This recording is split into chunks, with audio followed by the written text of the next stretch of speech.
ഡൽഹി ചെങ്കോട്ട സ്ഫോടനത്തിൽ നിർണായക അറസ്റ്റുമായി NIA. സ്ഫോടനം നടത്തിയ ഡോക്ടർ ഉമർ നബിയുടെ സഹായിയായി പ്രവർത്തിച്ച അമീർ റഷീദ് അലി ഡൽഹിയിൽ NIAയുടെ പിടിയിലായി. ഉമർ നബി കാർ രജിസ്റ്റർ ചെയ്ത് ഈ ജമ്മുകാശ്മീർ സ്വദേശിയായ അമീർ റഷീദ് അലിയുടെ പേരിലായിരുന്നു. കൂടുതൽ വിവരങ്ങളുമായി ഡൽഹിയിൽ നിന്ന് അജീഷ് ജയകുമാർ ഒപ്പം ചേരുകയാണ്. കുറച്ചധികം കാലമായി നമ്മുടെ രാജ്യത്തിനെതിരെ യുദ്ധം ചെയ്യാൻ പടയൊരുക്കം നടത്തുകയായിരുന്നു ഈ സംഘമെന്ന് നമുക്ക് മനസ്സിലാകുന്നു. അജീഷ്, പറയൂ വിവരങ്ങൾ.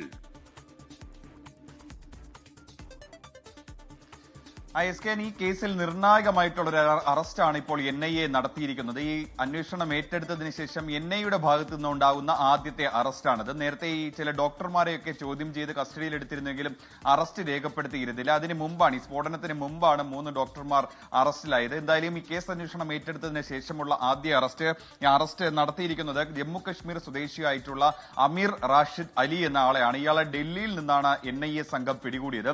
NIA സംഘം പറയുന്നതനുസരിച്ചിട്ട് ഈ സ്ഫോടനം നടത്തിയ ചാവേറായിട്ടുള്ള ഭീകരൻ ഡോക്ടർ ഉമർ നബിയുടെ ഏറ്റവും അടുത്ത സഹായിയാണ് ഈ അമീർ റാഷിദ് അലി എന്നാണ് NIA സംഘം പറയുന്നത്. ഈ അമീർ അലിയുടെ പേരിലാണ് ഈ പൊട്ടിത്തെറിച്ച I-20 വാഹനം രജിസ്റ്റർ ചെയ്തത്. സ്ഫോടനം നടത്താൻ ഈ വാഹനം നൽകിയത് ഈ അമീർ അലിയാണെന്നും അന്വേഷണ സംഘം പറയുന്നു. ഇയാളെ കേന്ദ്രീകരിച്ചായിരുന്നു നേരത്തെ അന്വേഷണമൊക്കെ നടന്നത്. ഈ വാഹനം ആരാണ് വാങ്ങി നൽകിയത്, എവിടെ നിന്നാണ് ഈ പണം കിട്ടിയത് തുടങ്ങിയ കാര്യങ്ങളായിരുന്നു അന്വേഷണ സംഘം അന്വേഷിച്ചുകൊണ്ടിരുന്നത്. അങ്ങനെയാണ് ഈ അമീർ അലിയിലേക്ക് അന്വേഷണം എത്തുകയും ഇപ്പോൾ അറസ്റ്റ് ചെയ്യുകയും ചെയ്തത്. ഇപ്പോൾ ഇയാളെ കൂടാതെ കൂടുതൽ പേർക്ക് പങ്കുണ്ടോ എന്നുള്ളതാണ് ഇനിയിപ്പോൾ NIA സംഘം പരിശോധിക്കുന്നത്. അതിന് അമീർ അലിയെ കൂടുതൽ ചോദ്യം ചെയ്തിട്ടുണ്ട്. ആ ചോദ്യം ചെയ്തതിൽ നിന്ന് മാത്രമേ ഇവരുടെ ഈ സംഘാംഗങ്ങളെ കുറിച്ചുള്ള വിവരങ്ങൾ കിട്ടുള്ളൂ.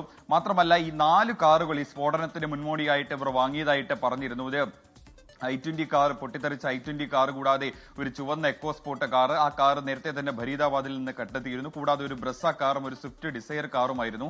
ഇതിൽ മറ്റൊരു കാർ, ഉമർ നബിയുടെ ഉടമസ്ഥതയിലുള്ള മറ്റൊരു കാർ കൂടി ഇപ്പോൾ അന്വേഷണ സംഘം കണ്ടെത്തിയതായിട്ട് വിവരം ലഭിക്കുന്നു. കൂടാതെ ഈ ഫരീദാബാദിൽ നിന്ന് കഴിഞ്ഞ ദിവസം കണ്ടെത്തിയ ഈ ചുവന്ന എക്കോ സ്പോർട്ട് കാർ, ഈ കാറിലാണ് അമോണിയം നൈട്രേറ്റ് അടക്കമുള്ള രാസവസ്തുക്കൾ ഇവർ കടത്താൻ ഉപയോഗിച്ചത് എന്നൊരു കണ്ടെത്തൽ കൂടി ഇപ്പോൾ നടത്തുന്നുണ്ട്. ഉമർ നബിയെ കുറിച്ച് നേരത്തെ തന്നെ ചില വിവരങ്ങൾ, ചില മൊഴികളൊക്കെ പുറത്തു വന്നിരുന്നു. ഇയാൾ ബോംബ് ഉണ്ടാക്കാൻ വിദഗ്ധനാണ് എന്നാണ് നേരത്തെ അറസ്റ്റിലായ ഡോക്ടർ മുസമ്മിൽ ഗനായി അടക്കമുള്ളവരെ ചോദ്യം ചെയ്തതിൽ നിന്ന് മനസ്സിലാക്കുന്നു. അങ്ങനെയാണെങ്കിൽ അന്വേഷണ സംഘം എത്തുന്ന ഒരു വിലയിരുത്തൽ, ഈ ഡോക്ടർ ഉമർ നബി തന്നെയാണ് ഈ ബോംബ് ഉണ്ടാക്കിയത്, ഈ പൊട്ടിത്തെറിക്കാൻ കാരണമായ ഈ ബോംബ് ഉണ്ടാക്കിയത്. പക്ഷേ അവരുടെ പ്ലാനുകൾ കൃത്യമായി ആസൂത്രണം ചെയ്ത് നടപ്പിലാക്കാൻ സാധിക്കാത്തതിന്റെ ഒരു പശ്ചാത്തലത്തിലാണ് ഈ സ്ഫോടനത്തിന്റെ വ്യാപ്തി ഇത്രയും കുറഞ്ഞത്. അല്ലെങ്കിൽ അവരുടെ പക്കൽ ഉണ്ടായിരുന്ന 3000-ഓളം കിലോഗ്രാം രാസവസ്തുക്കൾ, സ്ഫോടക വസ്തുക്കൾ, ഇതൊക്കെ അവർ സൂക്ഷിച്ചിരുന്നത് വർഷങ്ങൾ എടുത്ത ഒരു പ്രയത്നത്തിലൂടെയാണ്. ഇതെല്ലാം അവർ ആസൂത്രണം ചെയ്തത് പല സ്ഥലങ്ങളിലും സ്ഫോടനം നടത്താനാണ്. പക്ഷേ ഈ കൂട്ടാളികൾ പിടിയിലായതോടെയാണ് അവരുടെ ആസൂത്രണം പാളിയത്. പിന്നീട് പെട്ടെന്ന്